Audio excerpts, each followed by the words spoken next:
성경 신명기 6장 말씀을 보겠습니다.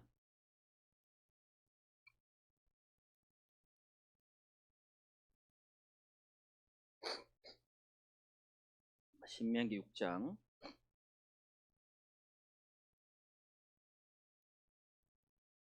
3절입니다. 3절.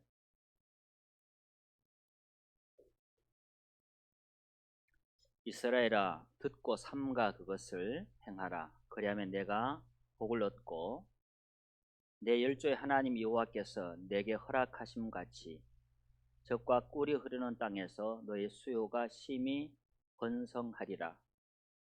이스라엘아, 들으라. 우리 하나님 여호와는 오직 하나인 여호와시니 너는 마음을 다하고 성품을 다하고 힘을 다하여 내 하나님 여호와를 사랑하라. 오늘날 내가 네게 명하는 이 말씀을 너는 마음에 새기고 내 자녀에게 부지런히 가르치며 집에 앉았을 때에든지 길에 행할 때에든지 누웠을 때에든지 일어날 때에든지 이 말씀을 강론할 것이며 너는 또 그것을 내 손목에 메어 기호를 삼으며 내 미간에 붙여 표를 삼고 또 내 집 문설주와 바깥문에 기록할지니라. 아멘. 전통적으로 신명기 6장 4절을 유대인들은 쉐마라고 부릅니다. 4절부터 9절까지를 이제 쉐마의 첫 번째 말씀으로 그들은 봅니다. 쉐마란 뜻은 들으라, 귀를 기울여라, 그런 뜻입니다. 이후에 신명기 11장과 13절에서 21절, 민수기 15장과 37절에서 41절까지를 더 넓은 의미로 쉐마로 유대인들이 사용을 했습니다. 유대인들은 이 쉐마를 아침 저녁으로 암송하는 의식을 가르쳤고 그들은 지켰습니다. 7절에 있는 말씀처럼 누워 있을 때든지 일어날 때든지라는 말씀을 문자 그대로 받아들였기 때문에 매일 2차례 이 말씀을 암송을 했습니다.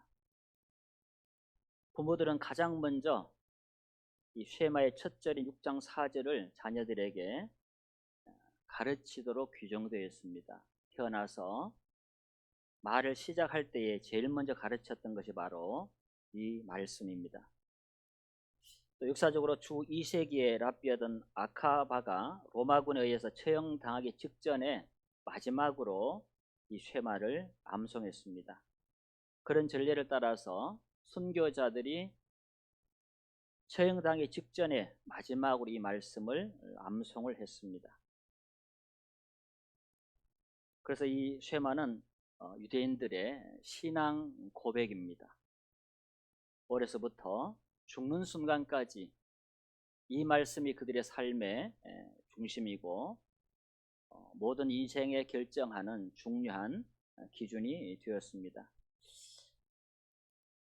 이 쉐마에서 6장 4절에 다시 한번 보겠습니다. 이스라엘을 들으라. 우리 하나님 여호와는 오직 유일한 여호와시니. 이스라엘에 들으라. 우리 하나님 여호와는 오직 하나인 여호와시니. 한글에 이렇게, 개역 한글은 이렇게 번역이 되어 있습니다. 오직 하나이신, 다시 말하면 하나님은 유일하신 분이다. 한 분밖에 안 계시는 유일한 참신이다. 그래서 유대인들은 다신교회에 유혹되어서는 안 되고 유일신앙을 지키라는 뜻으로 하나님은 이 말씀을 주셨습니다. 5절에 있는 너는 마음을 다하고 성품을 다하고 힘을 다하여 내 하나님 여호와를 사랑하라고 하셨습니다. 마음은 인격의 중심을 말씀하고 있습니다. 여기서 성품은 영을 뜻합니다. 생명을 뜻하고, 그리고 힘은 활동력, 다시 말해서 이 말씀은 전 인격적으로 생명을 바치듯이 마음을 다해서 하나님을 사랑하라는 명령인 것입니다. 6절에 보시면 오늘 내가 내게 명한 이 말씀을 너는 마음에 새겨라. 마음은 존재의 중심을 뜻하기 때문에 이 말씀을 마음에 새기고 자신의 존재 전체에 이 말씀이 영향을 받도록 미치도록 하라는 그런 뜻을 담고 있습니다. 다 아시는 내용들입니다. 그리고 6장 7절에서는 자녀에게 부지런히 가르쳐야 된다. 길에 행할 때든지 누웠을 때든지 일어날 때든지 이 말씀을 강론해라. 부모들은 가정에서 자녀에게 하나님의 말씀을 가르쳐야 할 책임을 지고 있습니다. 부모는 철저한 신앙 교육을 실시해서 그의 자녀들이 말씀을 따라 살도록 권면해야 된다는 것을 말씀하고 있습니다. 6장 8절에서는 너는 또 그것을 내 손목에 메어 기호를 삼으며 내 미간에 붙여 표를 삼고라고 말씀합니다. 하나님의 말씀을 기호로 삼아야 한다. 즉 하나님의 말씀을 모든 행동의 지침으로 삼도록 그렇게 명령을 하고 있습니다. 자, 4절 말씀을 다시 보겠습니다. 이스라엘아 들으라, 우리 하나님 여호와는 오직 하나인 여호와시니라고 말씀을 하고 있습니다. 들으라는 것입니다. 9절까지 읽었더니 하나님의 말씀을 우리 성도님들도 잘 알고 계십니다. 단지 귀로 들으라는 의미가 아니라 듣고 삶으로 순종해라, 삶으로 살아내라 라는 뜻입니다. 우리 일상을 살면서 어떻게 하나님의 음성을 분별하고 들을 것인가? 우린 매일 에녹처럼 노아처럼 하나님과 동행하기를 원합니다. 그런데 동행이라는 것은 아모스 성경에 있는 말씀처럼 뜻이 어합지 아니하면, 뜻이 하나가 되지 않으면 동행할 수가 없습니다. 하나님과 동행하려는 자는 언제나 내 생각을 내려놓고 내 욕심을 내려놓고 내 계획을 내려놓고 하나님의 인도에 순종할 때만 하나님과의 동행이 실제적으로 이루어집니다. 그러므로 하나님과 동행하려면 첫째, 하나님의 음성을 들어야 한다라는 것입니다. 성령의 인도를 민감하게 받을 줄 알아야 된다라는 뜻이기도 합니다. 시편 81편 8절에는 이렇게 기록합니다. 내 백성이여 들으라, 내가 네게 증거하리라. 이스라엘이여 내게 듣기를 원하노라. 하나님 이스라엘 백성들에게 요구하십니다. 들어다오. 너희들이 내 목소리를 듣기를 원한다. 소리만 듣기를 원하지 않습니다. 내용만, 정보만 듣기를 원하지 않습니다. 그 하나님의 말씀이 진리이기 때문에 그 하나님의 말씀을 따라 사는 것이 하나님께 영광을 돌리는 것이고 내 행복을 위하여 말씀한다고 하셨기 때문에 그 말씀에 순종할 때 우리의 신앙과 인생의 행복이 보장이 되는 것입니다. 그래서 오늘은 4절 말씀을 가지고 함께 나누려고 합니다. 오늘 말씀의 주제가 주보에 나와 있는 것처럼 하나님의 음성을 들으라입니다. 우리 일상에서 어떻게 하나님의 음성을 들을 것인가? 출애굽기 3장에 보시면 우리 성도님들 잘 아는 미디안 광야에서 모세가 하나님을 만나는 장면이 나옵니다.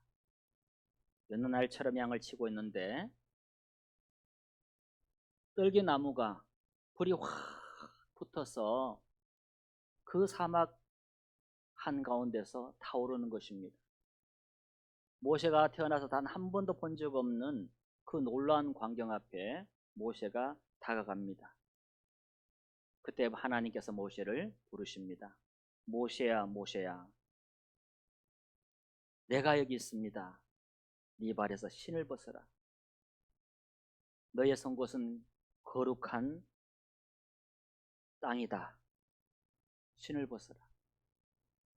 구약에서 하나님의 말씀하시는 방법을 보면 직접 하나님의 종들에게 음성으로 말씀하실 때가 있습니다.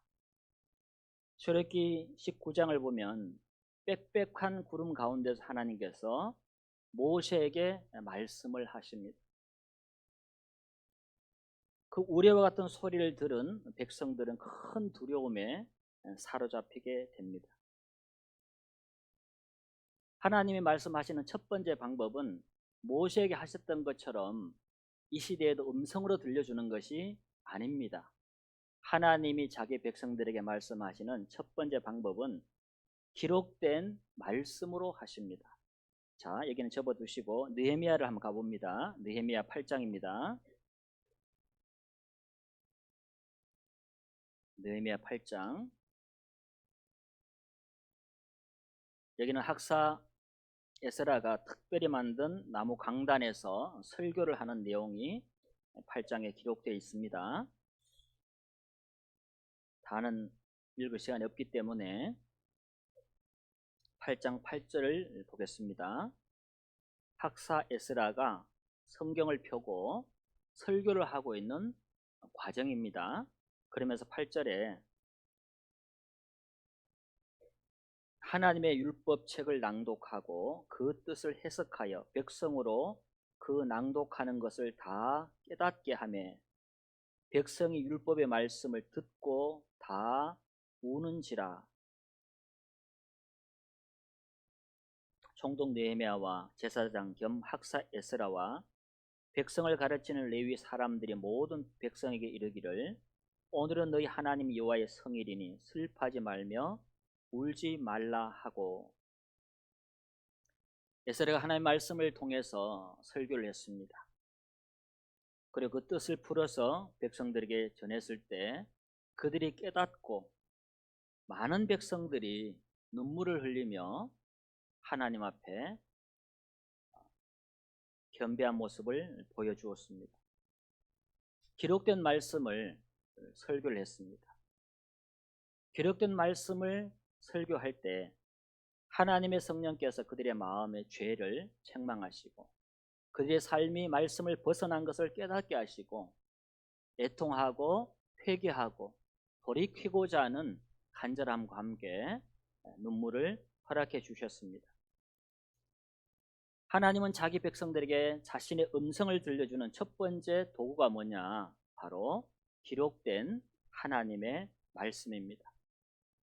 히브리서 1장 1절에 보면 옛적의 선지자들로 여러 부분과 여러 모양으로 우리 조상들에게 말씀하신 하나님이라고 기록합니다. 옛적의 선지자들 구약시대에는 여러 부분과 여러 모양으로 우리 조상들에게 하나님이 말씀하셨다. 이 모든 날 마지막에 신약시대입니다. 아들로 우리에게 말씀하셨으니 예수님이 하신 말씀이 우리가 읽는 신약 성경에 다 기록이 되어 있습니다. 자, 우리 마태복음 4장을 한번 가보겠습니다. 마태복음 4장입니다.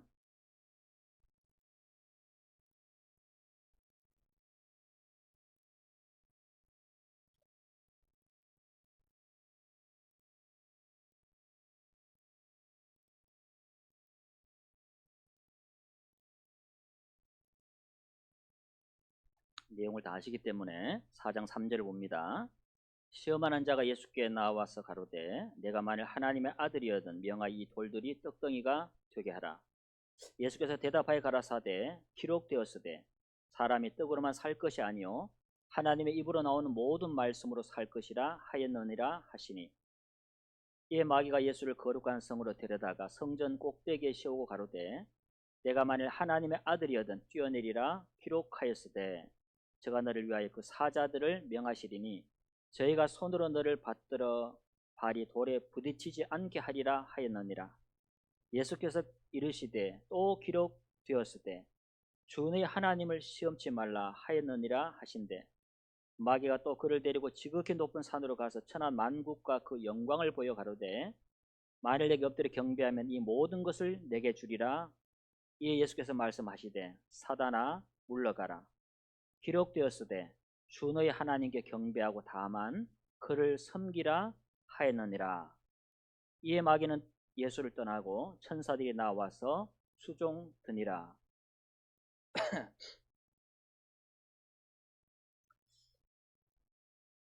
예수님께서 하나님의 음성과 뜻을 분별하실 때 하늘로서 들려오는 하나님의 음성을 기다린 것이 아닙니다.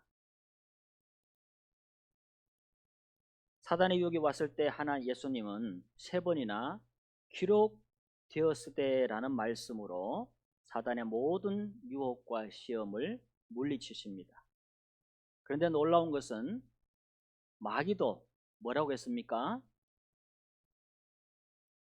6절에 보면 가로되 네가 만일 하나님의 아들이어든 뛰어내리라 뭐 했으되 기록하였으되. 마귀도 하나님의 말씀을 사용하고 하나님도 하나님의 말씀을 사용합니다. 그래서 우리가 하나님의 뜻과 마음을 분별하기 위해서는 어떤 상황에 대해서, 어떤 사건에 대해서, 어떤 감정에 대해서, 어떤 선택에 대해서 하나님의 뜻을 분별하고 하나님의 음성을 듣기 위해서는 누구보다도 우리가 기록된 말씀을 잘 알아야 하는 것입니다. 설교자만 성경을 열심히 보는 교회는 굉장히 위험한 교회입니다. 청중들이 성경을 많이 봐야 합니다. 그래야 설교자가 진리를 전하는가를 분별할 수 있습니다. 청중의 설교를 게을리 보는 사람들은 이단에 빠질 가능성이 좀 높은 사람들이에요. 예수님은 모든 시험을 기록된 말씀으로 이기셨습니다. 하나님은 자기 백성들에게 말씀하실 때 첫 번째, 그분의 음성을 들려주실 때, 그분의 뜻을 전달하실 때 첫째가 바로 기록된 하나님의 말씀을 사용합니다. 그러므로 설교자도 기록된 말씀을 부지런히 읽고 탐구해야 되고 청중도 마찬가지라는 것입니다. 데살로니가전서 2장 13절은 이런 말씀이 있습니다. 너희가 우리에게 들은 바 하나님의 말씀을 받을 때에 사람의 말로 아니하고 하나님의 말씀으로 받음이니 진실로 그러하다. 이 말씀이 또한 너희 믿는 자 속에서 역사하느니라. 이것도 이단교회 목사들이 많이 쓰는 말씀이에요. 어떻게 씁니까? 하나님의 말씀 받을 때에 목사 말로 받지 마라. 하나님의 말씀으로 받으면 너희 안에 역사한다. 이론이 너무 정확하잖아요. 그러면서 말씀을 빙자해서 누구 이야기를 하는 겁니까? 본인이 하고 싶은 이야기를 해요. 그럼 청중은 어떻게 됩니까? 가스라이팅이 됩니다. 그것이 반복될 때. 그래서 청중 안에 진리에 대한 분별력이 없으면 가스라이팅 당하기 가장 좋은 집단 중에 하나가 어디냐면 교회라는 겁니다. 왜? 주일날 설교 듣지요, 수요일날 설교 듣지요. 그래서 설교자가 어떤 다른 의도를 가지고 계속 말씀을 빙자해서 설교하잖아요. 가스라이팅 당하는 겁니다. 그래서 기록된 말씀을 잘 우리는 알아야 된다라는 말씀입니다. 하나님은 성경을 통해서 디모데후서 3장 15절 이하로 보면 이 성경을 통해서 하나님은 구원을 주실 뿐 아니라 우리를 교훈합니다. 책망합니다. 바르게 합니다. 교육합니다. 그분의 음성을 들려주시는 거죠. 말씀 보다 보니까 내 양심이 너무 찔리는 겁니다. 이 기록된 말씀 나는 너무 벗어나서 살고 있는 거예요. 그때 성령께서는 기록된 말씀을 통해서 개인을 책망하는 겁니다. 너 돌아서야 돼. 그러다가 망해. 사람 눈에만 걸리지 않는다고 그러면 될 것 같아. 성령께서 말씀을 통해서 책망을 하는 거예요. 그리고 바르게 하는 겁니다. 하나님이 기록된 말씀을 통해서 그분의 음성을, 그분의 마음을, 그분의 의지를 드러내시고 주의 백성들에게 계속 전달해 가시는 겁니다. 두 번째, 하나님께서는 자기 백성들에게 그분의 음성을 들려주는 방법이 뭐냐? 양심입니다. 양심. 자, 사도행전 23장을 보겠습니다. 사도행전 23장입니다.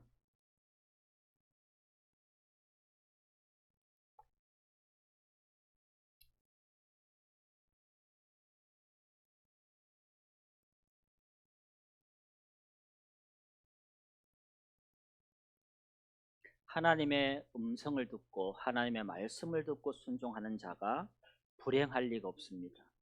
위태로울 수가 없습니다. 그 하나님의 음성을 잘 듣는 것이 신앙생활에 너무나 중요한 부분입니다. 그 음성을 듣지 못하면 사실은 신앙생활 전체가 위험에 빠질 수가 있는 겁니다. 23장 1절입니다. 한 절만 같이 읽어보겠습니다. 바울이 공회를 주목하여 가로되 여러분 형제들아 오늘날까지 내가 범사의 양심을 따라 하나님을 섬겼노라 하거늘. 바울은 여기서 내가 범사의 양심을 따라 하나님을 섬겼다라고 고백합니다. 중요한 단어가 있습니다. 범사라는 단어에 여러분 주목해 보시기 바랍니다. 범사가 뭡니까? 모든 일입니다. 모든 일상입니다.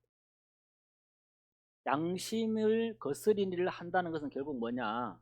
하나님을 거스리는 행동을 하는 거예요. 사도행전 24장 한번 가보겠습니다. 24장 15절입니다. 24장 15절.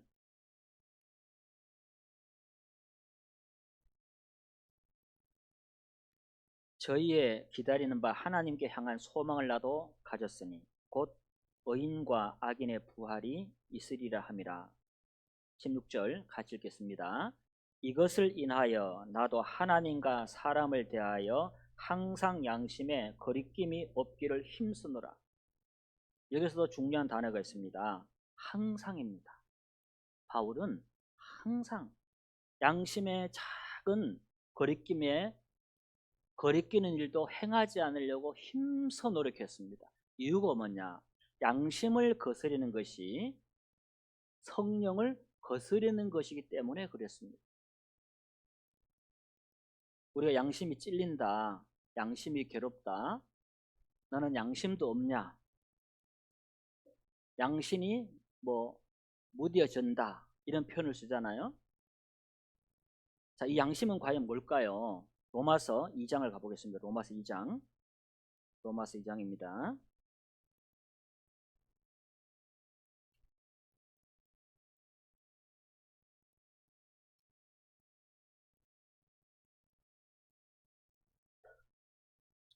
(14절입니다) 로마서 2장 14절.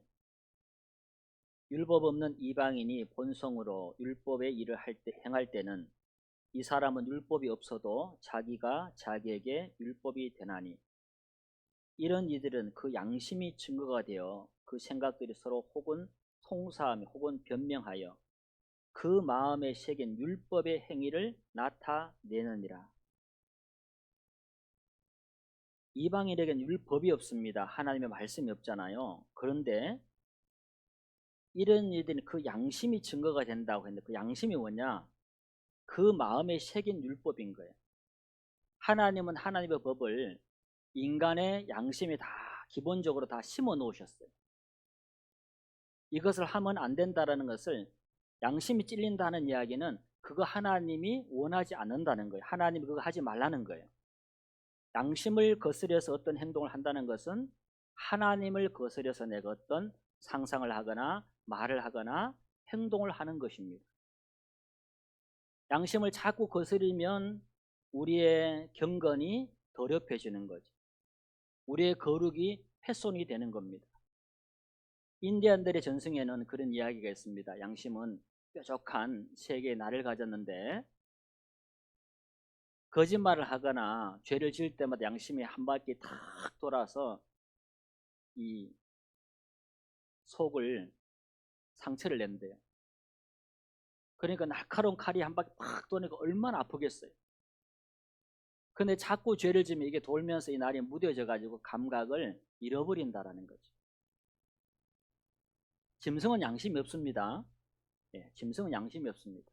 짐승도 지식과 감정과 의지를 가졌습니다. 사랑할 줄 알고 슬퍼할 줄 알고 삐질 줄 알고 질투할 줄 알아요. 짐승도요.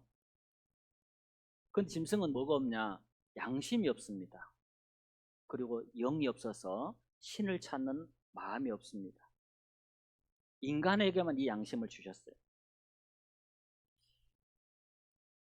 이 현대 성경에 이렇게 번역이 되어 있습니다. 도움이 되시라고 다른 번역본 하나 읽어드리겠습니다. 하나님께서는 어떠한 죄라도 벌하십니다. 이방인들이 죄를 범했을 때도 하나님께서는 그들을 벌하셨습니다. 비록 그들이 글로 쓰여진 하나님의 율법은 알지 못한다 하더라도 그들의 마음속에는 옳고 그른 일을 분별할 수 있는 하나님의 율법이 있기 때문입니다.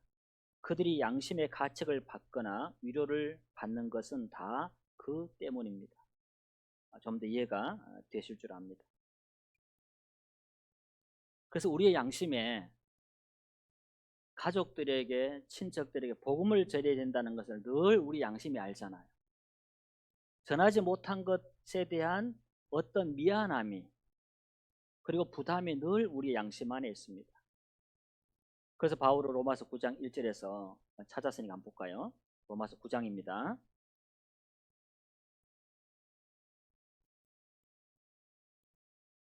로마서 9장 1절입니다. 내가 그리스도 안에서 참말을 하고 거짓말을 아니하노라. 내게 큰 근심이 있는 것과 마음에 그치지 않는 고통이 있는 것을 내 양심이 성령 안에서 나로 더불어 증거하노니 나의 형제 곧 고르게 친척을 위하여 내 자신이 저주를 받아 그리스도에게서 끊어질지라도 원하는 바로라. 자신의 양심이 성령 안에서 나로 더불어 증거한답니다. 내 양심이 나를 증거한다. 나는 내 가족들이 내 친지들이 구원받기를 바라는 것을 내가 거짓말하는 게 아니다는 거죠.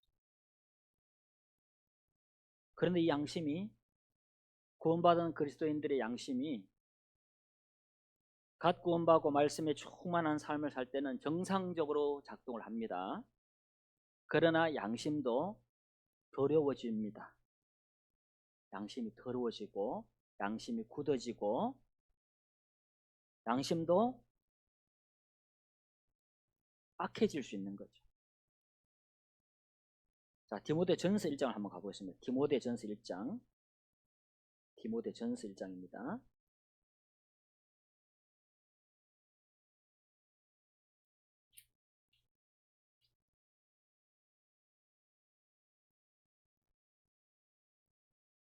디모데전서 1장.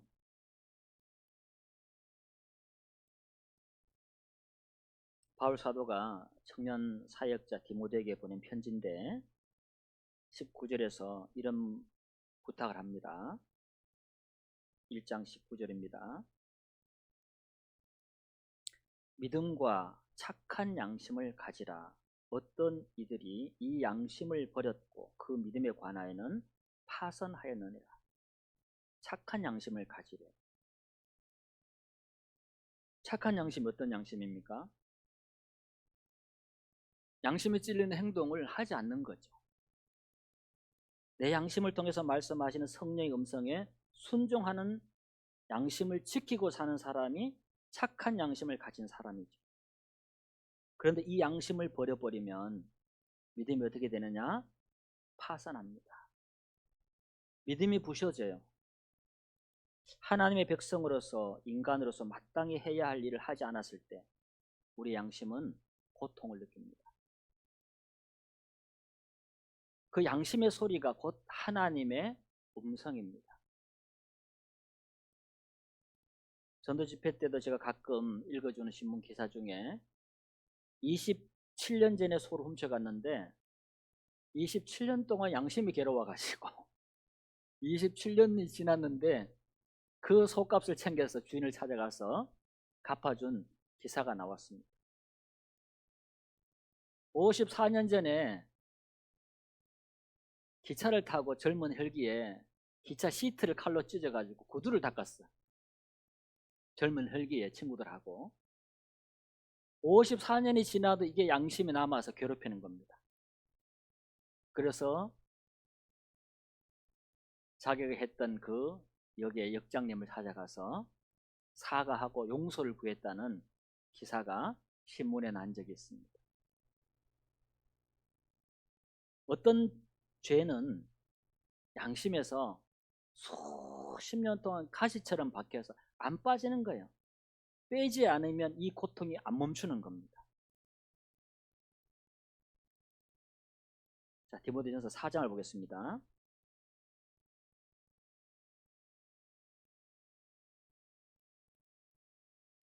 디모데전서 4장 1절입니다. 그러나 성령이 밝히 말씀하시기를 후일에 어떤 사람들이 믿음에서 떠나 미혹해 하는 영과 귀신의 가르침을 쫓으리라 하였으니 자기 양심이 화인 맞아서 외식함으로 거짓말하는 자들이라. 양심이 화인 맞을 수 있습니다. 무감각해져 버리는 겁니다. 거짓말을 밥 먹듯이 하고 남을 속이고, 그런데도 전혀 양심에 가책이 없는 거죠. 화인 맞은 양심입니다. 인두로 쥐져버린 살은 세포가 죽어버리면 감각이 없어요. 그 부위는. 그런 것처럼 사람의 양심도 이렇게 화인 맞을 수가 있는 거죠. 화인 맞아버린 양심에는 하나님의 음성이 소리는 들리겠지만 순종할 의지가 없는 양심이 되어버립니다. 순종하고 싶지 않은 양심이 되어버립니다. 어떤 일이 그 양심을 버려버렸고 그 믿음에 관해서는 파선했다 그랬습니다. 화인 맞은 양심은 결국 믿음이 파선하는 삶이 되고 마는 것입니다. 자, 디모데전서 3장을 옆에 보겠습니다. 3장 8절입니다. 이와 같이 집사들도 단정하고, 집사들의 어떤 자격 요건을 말씀하고 있죠. 일고 이언을 하지 아니하고, 술에 임박이지 아니하고, 더러운 일을 탐하지 아니하고, 깨끗한 양심에 믿음의 비밀을 가진 자라야 할지니. 집사의 자격 중에도 깨끗한 양심을 가져야 한다. 양심을 거스리는 삶을 살지 않는 사람이 집사가 될 자격이 있다라는 것입니다. 우리 스스로도 양심에 부끄러운 일을 할 때가 있습니다. 양심이 찔리는 행동을 우리도 할 때가 있습니다. 그럴 때마다 우리는 요한일서 1장 8절에 있는 말씀처럼 신속하게 하나님 앞에 나가서 자백하고, 우리의 더러워진 양심을 하나님 앞에 자백함으로써 그리스도의 보혈로 다시 정결함을 입고 깨끗한 양심, 착한 양심, 선한 양심을 회복해서 살아가는 삶이 우리에게 필요한 것입니다. 세 번째, 하나님께서 자기 백성들에게 말씀하시는 방법은 환경을 통해서 말씀합니다. 환경, 내게 주어지는 어떤 일들, 내게 일어나는 어떤 사건들, 누군가 나에게 하는 어떤 권면들, 듣기 싫은 잔소리들, 그런 것들을 통해서 사실 하나님은 그분의 음성을 전달합니다. 저도 그런 경험을 많이 하는데요. 하나님은 가장 가까운 사람을 통해서 그 사람에게 하나님의 음성을 들려줄 때가 많아요. 한 번은 설교를 하고 내려갔습니다. 아내가 저를 부르더니 한 소리를 했습니다. 금방이라도 생계란을 깨서 얹으면 후라이가 될 것 같은 그런 열이 확 났습니다. 저는 저 나름대로 변명할 일이 많았어요. 근데 아내는 설교자로서는 굉장히 모욕적인 이야기를 했어요. 내용은 공개하지 않겠습니다. 혹시나 자매가 들으면 시험 들 수 있으니까. 저는 너무 자존심이 상해가지고 공개를 조금만 할게요. 바울 사도가 신약 서신을 쓰면서 신앙생활을 운동선수에 대한 비유를 많이 했어요. 그래서 저도 설교를 하다 보니까 경건의 얘기를 연습하라라든지 운동의 비유를 들어야 될 때가 있잖아요. 그런데 제가 그런 비유를 좀 자주 들었나 봐요. 그랬더니 이제 내려가니까 하는 말이, 당신은 헬스 트레이너 해야 될 것 같아. 지금은 웃지만 그때는 계란 3개 후라이 했습니다. 저는 그 표현이 용납이 안 되는 거예요. 저는 어떻게 하나님의 말씀을 저는 비유를 들 수 있는데 본인의 기준이 마음에 안 든다 이런 표현을 하냐. 저는 정말 막 세상을 잃은 것 같은 엄청난 충격을 받았어요. 사실은. 그래서 화를 좀 냈는데 가만히 생각해 보니까 어떤 마음이 드냐 하면 제 아내이기 전에 하나님의 백성이고 한 성도로 사는 권면이잖아요. 내 자존심 상한다고 성질을 내는 제 모습이 설교자라서 자기가 없다. 아직도 너는 멀었다. 너무 부끄럽더라고요. 아프지만 그 권면을 제가 받아들였습니다. 그들은 거의 그런 꼭 필요할 때는 쓰지만 아내가 앉은 자리에서는 한 성도를 위해서 안 씁니다. 근데 아내만 그렇게 느낀 것이 아니라 제 딸이 앉아 있었는데 둘이 똑같이 느낀 거예요. 아내만 그랬으면 이게 편파적인 판정일 수 있는데 딸까지 그랬다니까 이거는 내가 설교자로서 이 비유를 너무 많이 드나 보다. 고쳐야 되는 부분이구나. 이제 받아들이게 된 거죠.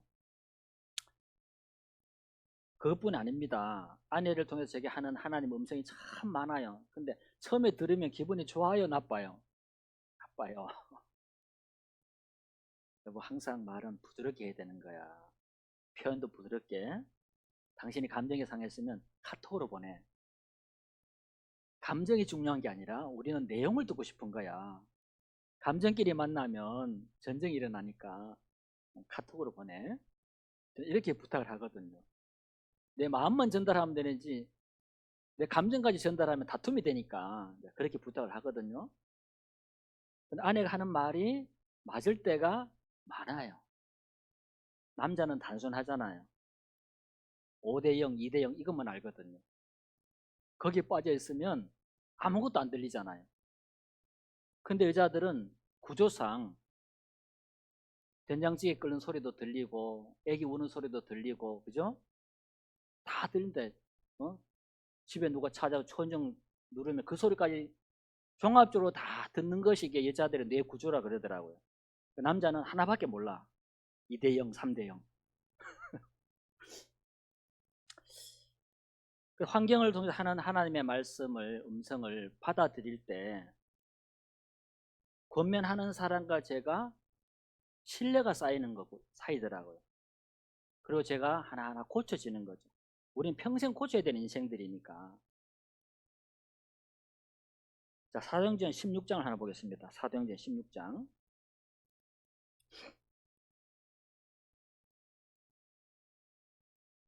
16장 10절입니다.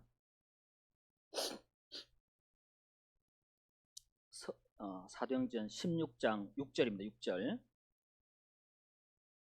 성령이 아시아에서 말씀을 전하지 못하게 하시거늘 부르기아와 갈라디아 땅으로 다녀가 무시아 이르러 비두니아로 가고자 애쓰되 예수의 영이 허락지 아니하시는지라. 사도들이 아시아에서 무시아에서 비두니아로 가서 열심히 복음을 전하려고 애를 쓰는데 예수의 영이 허락을 안 한대요. 뭔가 그 지역으로 갈 수 없는 환경이 자꾸만 생기는 거죠. 막히는 겁니다, 길이. 그래서 8절에 보니까 비두니아로 못 가고 무시아를 지나 드루아로 내려갔는데 밤에 환상이 바울에게 보이니 마게도냐 사람 하나가 서서 그에게 청하여 가로되 마게도냐로 건너와서 우리를 도우라 하거늘 바울이 이 환상을 본 후에 우리가 곧 마게도냐로 떠나기를 힘쓰니 이는 하나님이 저 사람들에게 복음을 전하라고 우리를 부르신 줄로 인정함일러라. 바울과 사도들은 비두니아라 가고 싶었어요. 거기 가서 전도해야 되겠다. 마음이 뜨거웠든지 막 땡겼든지 막 가고 싶었든지 그런 마음이단 말이에요. 여기 가서 해야지. 근데 그 내려가는 길이 막히는 겁니다. 그런데 하나님께서 환상 중에 바울에게 마게도냐 사람 하나가 환상에 나타나서 우리를 도와줘라. 그런데 바울이 이 사람들에게 복음을 전하라고 우리를 부르신 줄로 바울은 어떻게 했느냐?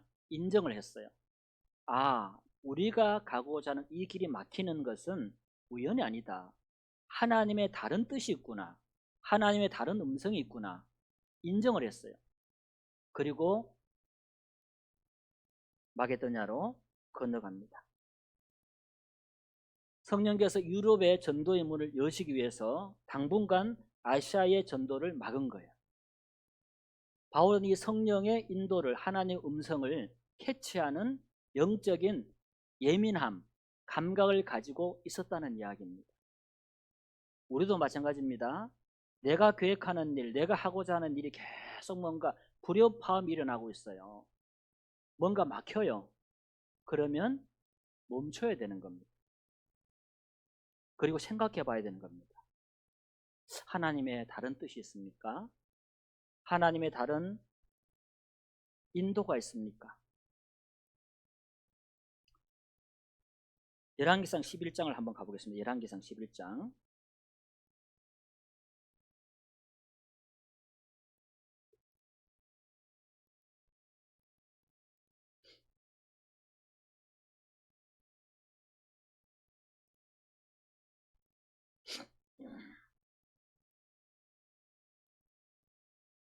(11장) 9절입니다.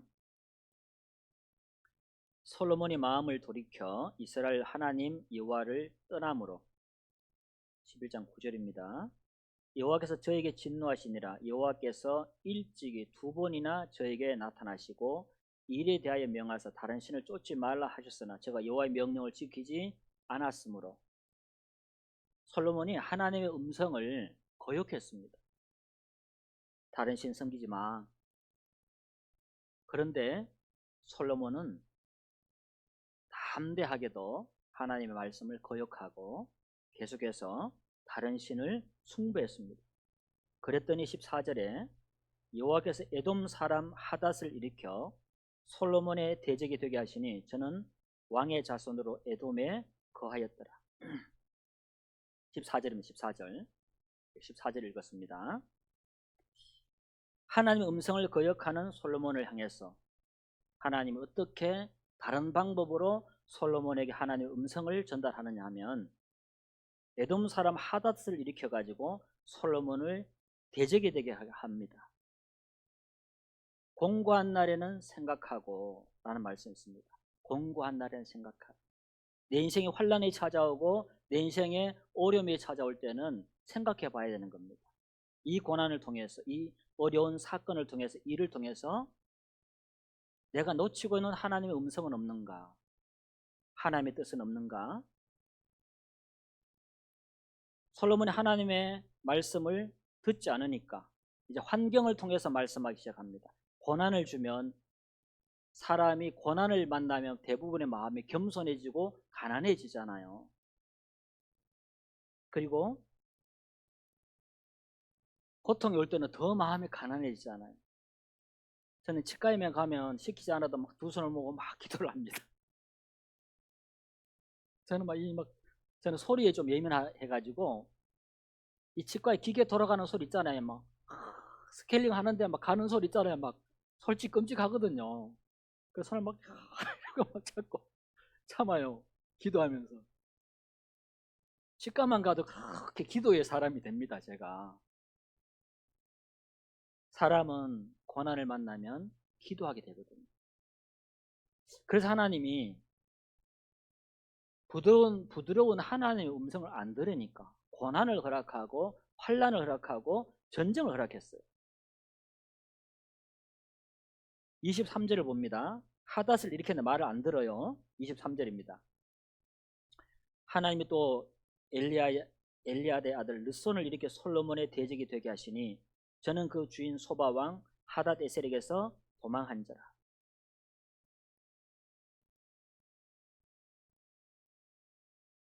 르손을 또 일으켰습니다. 솔로몬의 대적이 되게 합니다. 26절입니다. 솔로몬의 신복 느밧의 아들 여로보암이 또한 손을 들어 왕을 대적하였으니 저는 에브라임 족속인 스레다 사람이요 그 엄의 이름은 스루아니 과부더라. 이제 여로보암이 또 손을 들어서 왕을 대적하기 시작합니다. 그래도 솔로몬은 깨닫지 못했습니다. 결국 솔로몬은 죽을 때까지 우상 숭배하다가 신앙을 거의 잃어버린 채로 비참한 최후를 맞이했습니다. 하나님의 음성을 듣지 못한 그 지혜의 왕의 최후는 뭡니까? 비참한 죽음입니다. 하나님의 음성을 듣느냐 못 듣느냐는 우리의 신앙을 결정하는 겁니다. 그래서 에레미야 10장 18절에는 이렇게 기록합니다. 여호와께서 이같이 말씀하시되 보라 내가 이 땅에 거하는 자를 이번에는 내어 던질 것이라 그들을 괴롭게 하여 깨닫게 하리라 하셨느니라. 괴롭게 해서 깨닫게 할 것이다. 그 마음에 겸손이 남아있는 사람은 고통이 올 때, 환난이 찾아올 때, 자신의 큰 시련이 닥쳐올 때 생각하고 기도하고 돌아보고 하나님의 뜻을 음성을 구하게 됩니다. 그러면 깨닫고 돌이킵니다.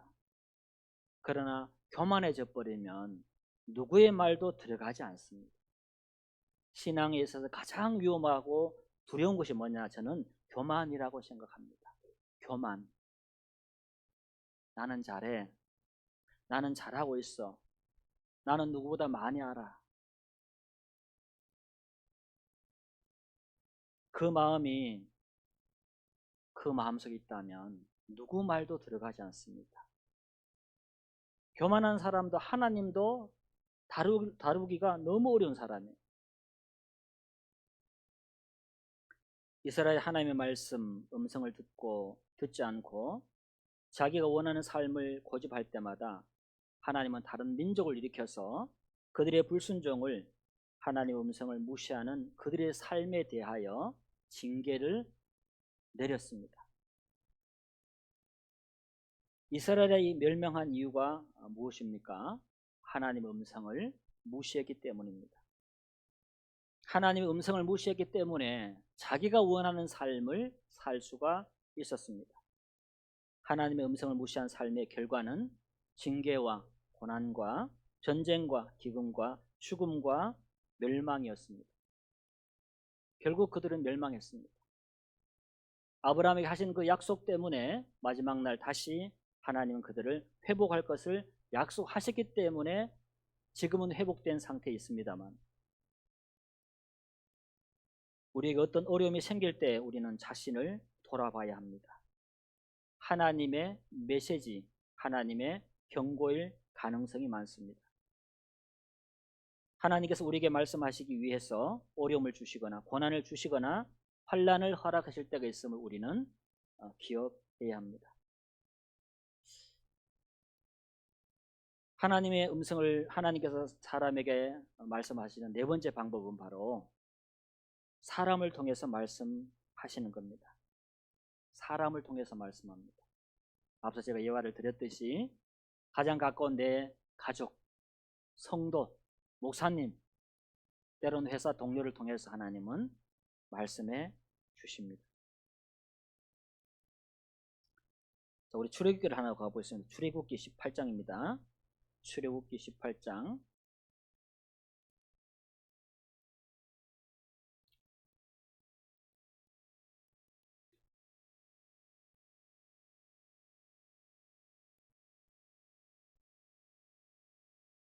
우리가 타인의 말을 듣는다는 것은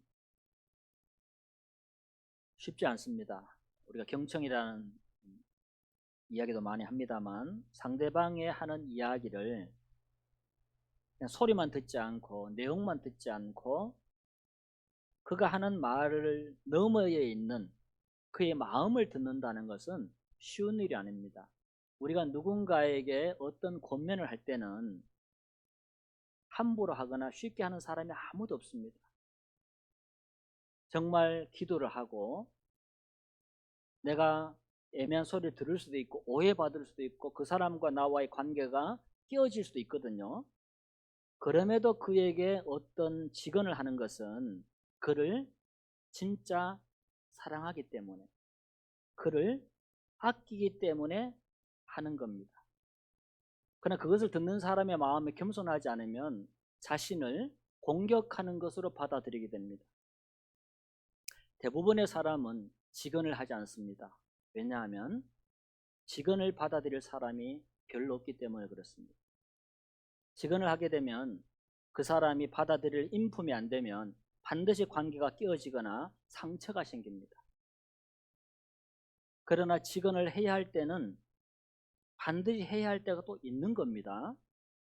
사람의 체면을 보거나 그 사람이 나를 단지 싫어할 것 때문에 그것이 두려웠어. 그 사람이 나와 인연을 끊을지도 모른다는 어떤 두려움 때문에 그에게 해주어야 할 진짜 어떤 이야기를 안 하는 것은 비겁한 것입니다. 자기 영광을 구하는 겁니다. 내가 안 다치고 싶은 겁니다. 내가 왕따 한다고 당하고 싶고 내가 욕먹기 싫은 거예요. 결국 자기 영광을 위해서 사는 겁니다.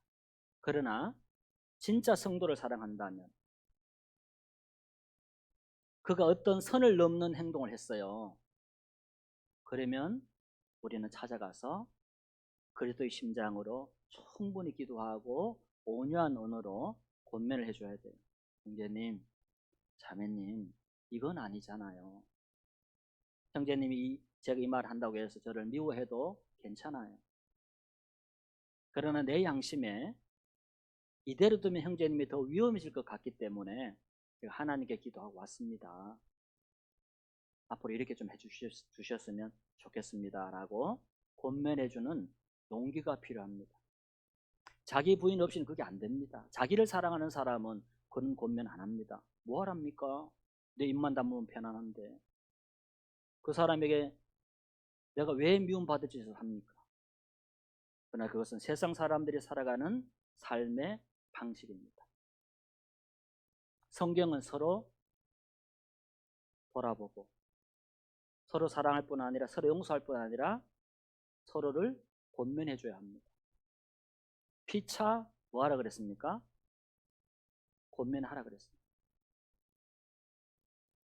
자, 18장 13절을 보겠습니다.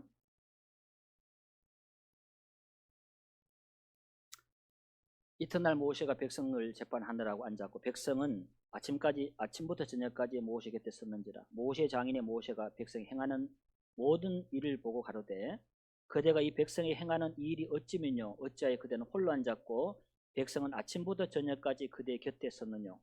모세가 그 장인에게 대답하되 백성이 하나님께 물으려고 내게 오미라.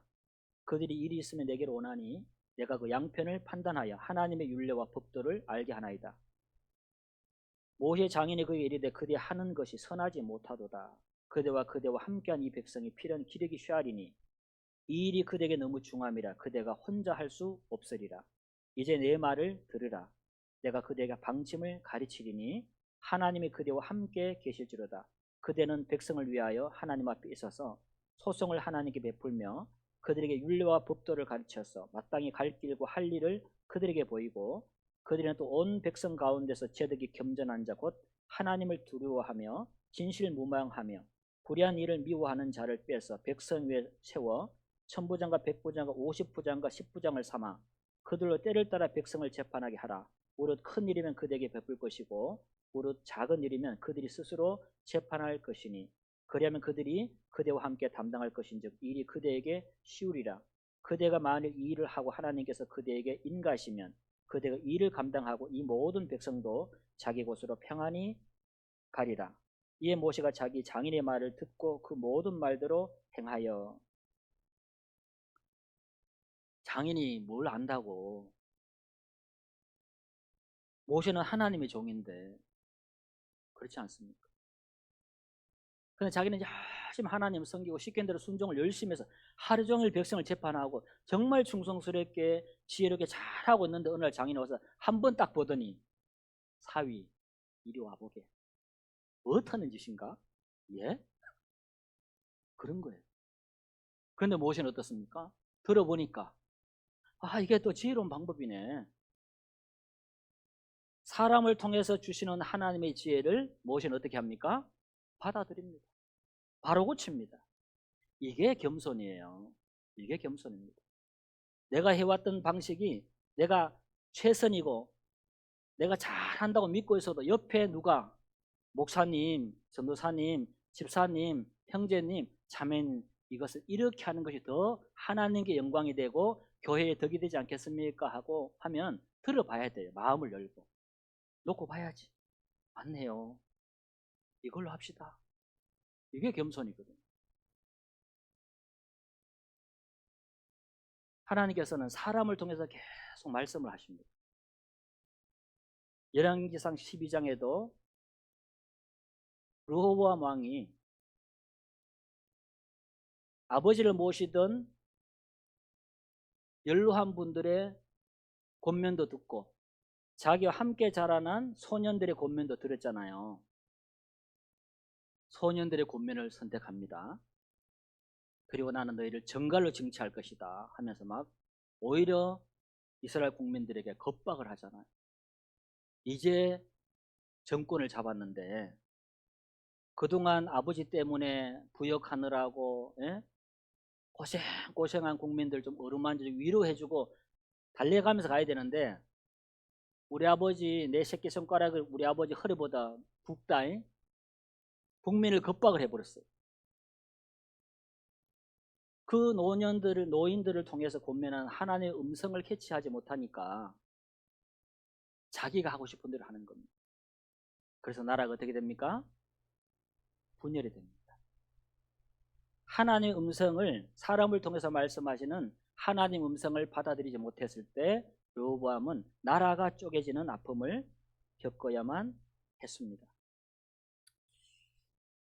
우리 주변에서 사람들을 통해서 하나님 우리에게 말씀하실 때가 많습니다. 아내를 통해서, 남편을 통해서, 성도들을 통해서, 여러분 직장 동료를 통해서 우리가 그 하나님의 음성을 캐치할 수 있는 영혼의 신앙의 민감성을 가지고 있느냐 하는 겁니다.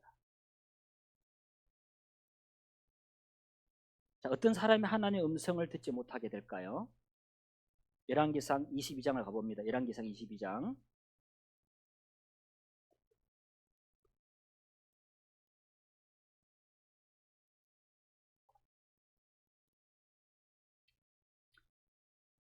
하나님은 우리에게 끊임없이 말씀하는 분입니다. 하나님은. 열왕기상 22장은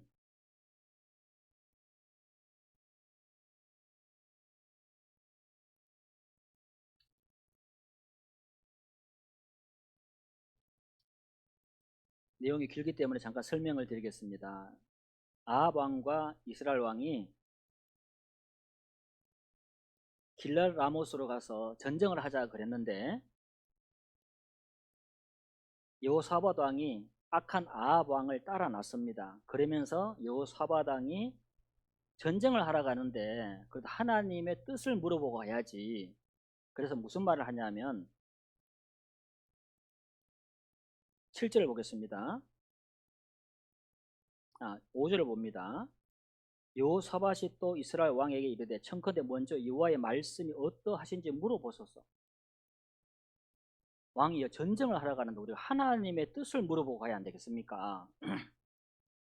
이 전쟁을 하라고 하실지 하지 말라고 하실지. 왕은 전쟁을 해야 된다고 생각하고 있는데 하나님 하지 말라면 이 전쟁을 멈춰야 되지 않겠습니까? 먼저 선지자들에게 하나님의 뜻이 어디에 있는지 하나님의 말씀을 물어봅시다. 그랬더니 6절에 이스라엘 왕이 이에 선지자 400인쯤 모으고 이 선지자 400인은 누구냐면 거짓 선지자입니다. 진짜 하나님의 선지자들이 아니에요. 아합 왕이 듣고 싶은 메시지만 전해주는 가짜 선지자예요. 저에게 이르되 내가 길라 라모스로 가서 싸우랴 말랴 저희가 가라되 올라가소서 주께서 그 성을 왕의 손에 붙이시리이다. 400명의 선지자가 뭐라고 하냐면 하나님이 이 전쟁을 왕의 손에 붙일 겁니다. 승리할 겁니다. 왕이여 가십시오. 400명의 선지자가 하나님의 음성을 아합에게 들려줬습니다. 그랬더니 7절에 여호사밧이 가로되 이 외에 우리가 물을 만한 여호와의 선지자가 여기 있지 아니하니까. 이스라엘 왕이 여호사밧에게 이르되 오히려 이몰라의 아들 미가의 한 사람이 있으니 저로 말미암아 여호와께 물을 수 있으나 저는 내게 대하여 길한 일은 예언하지 아니하고 흉한 일만 예언하기로 내가 저를 미워하나이다. 여호사밧이 가라되 왕은 그런 말씀을 마소서. 이 미가의 선지자는 아합이 듣고 싶은 말씀을 하는 사람이 아니라 하나님의 말씀을 아합에게 전해주는 사람이에요.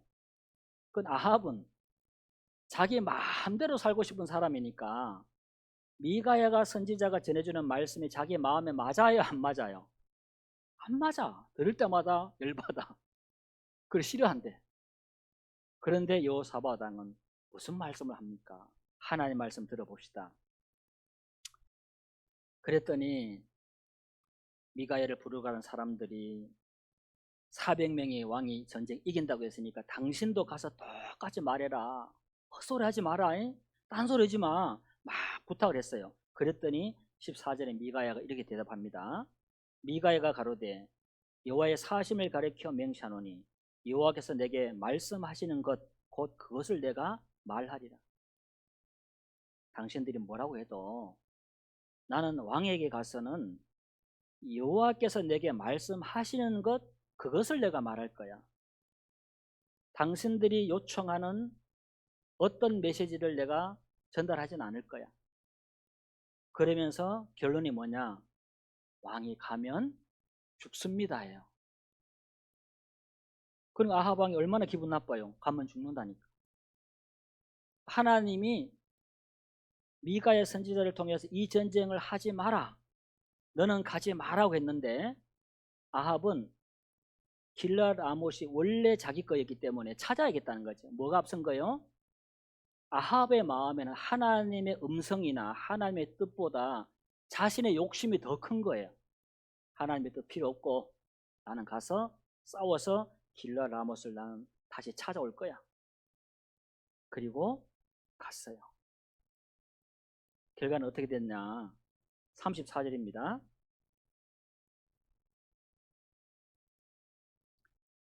한 사람이 우연히 활을 당겨 이스라엘 왕의 갑옷 솔기를 손지라. 왕이 그 병거 모으는 자에게 이르되 내가 부상하였으니 내 손을 돌이켜 나로 군중에서 나가게 하라 하였으나 이날의 전쟁이 명렬함으로 왕이 병거 가운데 붙들려 서서 아람 사람을 막다가 저녁에 이르러 죽었는데 상처의 피가 흘러 병거 바닥에 고였더라. 아합이요, 그래도 불안하니까 안 죽으려고 왕복을 벗고 있잖아요. 평복으로 변복을 하고 갔어요. 찝찝하니까 왕복을 입으면 눈에 띄니까 막 집중 화살 세례 받을까 싶어가지고 왕복을 벗어 던지고 평복으로 이제 일반 군인들이 입는 옷을 싹 갈아입고 갔는데도 하나님 어떻게 해요? 아합을 죽이셨습니다. 아합은 왜 하나님 음성을 듣지 못했을까요? 자기 욕심, 자기 계획에 붙잡혀 있는 사람은 하나님 음성을 듣지 못합니다. 그래서 예수님이 아무든지 나를 따라오려거든 예수님을 따라가는 삶 자체가 뭡니까? 주님과 동행하는 것입니다. 첫 번째 조건이 뭐였습니까? 자기를 부인하고예요. 내 욕심을 부인하고 내 계획을 부인했을 때 하나님의 음성이 들리는 겁니다. 그래 들리면 순종해야 되는 거예요. 지금은 손해인 것 같고 억울한 것 같지만 이것이 하나님의 음성이라고 판단되면 내 모든 것을 잃어도 순종하고 그분을 따라갈 때 내 인생은 그분이 책임지는 거예요. 우리 인생 대단한 거 아닙니다. 내가 내 인생을 지킬 것 같지만 그렇지 않습니다. 갈라디아서 5장 16절에 여러분 잘 아시는 말씀입니다. 내가 이르노니 너희는 성령을 쫓아 행하라. 그리하면 육체의 욕심을 이루지 아니하리라. 육체의 소욕은 성령을 거스리고 성령의 소욕은 육체를 거스리나니 이 둘이 서로 대적하므로 너희의 원하는 것을 하지 못하게 하려 함이니라. 자기 소욕이 성령의 소욕을 이기고 있는 사람은 하나님의 음성을 듣지 못합니다. 그래서 하나님의 음성을 잘 들으려면 자기 생각, 자기 욕심, 자기 계획을 내려놓아야 합니다. 내 생각보다, 내 욕심보다, 내 결정보다 하나님의 결정이 훨씬 더 내 인생에 복이 된다는 사실을 알 때 내려놓을 수가 있습니다. 그리고 기록된 말씀을 부지런히 읽어야 하나님의 음성을 들을 수 있습니다. 그리고 양심의 소리를 거스르지 않는 삶을 살 때 우리 하나님의 음성에 순종하는 삶을 살게 됩니다. 사람들이 하는 좋은 충고, 권면을 잘 들어야 합니다. 하나님은 사람을 통해서 그분의 음성을 들려주시기 때문입니다. 그리고 마지막으로 내 주변 환경, 일어나는 사건들을 통해서 하나님이 보여준 뜻은 무엇인가를 분별하는 지혜를 가져야만 우리가 하나님의 음성에 응답하고 반응하는 삶을 살아갈 수 있습니다. 그래서 그런 하나님의 음성에 응답하고 반응하는 삶을 통해서 이 여섯개 성도님들의 삶이 풍성해지시기를 주님의 이름으로 축복합니다. 기도하겠습니다.